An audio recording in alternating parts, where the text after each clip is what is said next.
This is the Commodore News Update. Welcome to this Commodore News Update for Wednesday, April 3rd. I'm Marche Bird. Rain wiped out the entire sports schedule for Tuesday. Today, the boys and girls soccer teams will be in action at Booker T. Both games start at 4 p.m.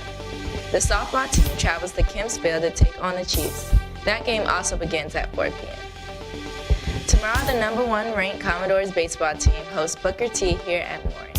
Game time is 4 p.m. The softball team also plays Booker T. Washington in the makeup of Tuesday's game. Game time is 4 p.m. here at Maury. Finally, the girls' tennis team will battle the Great Bridge Wildcats. Matches begin at 4:30 at Great Bridge.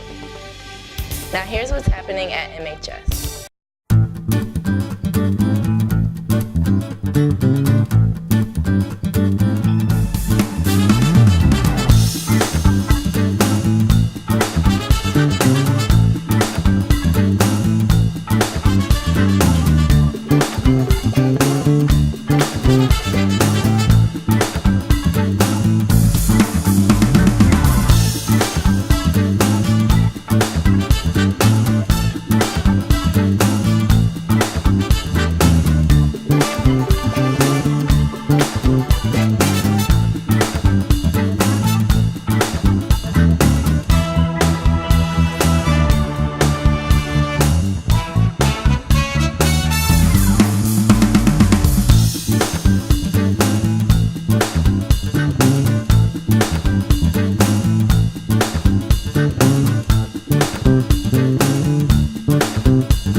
You're up to date for Wednesday. Just a reminder to all seniors, all money must be paid by April 8th to attend the prom. I'm Marche Bird. We'll see you again on Friday. Have a great day. This has been a Commodore News Update.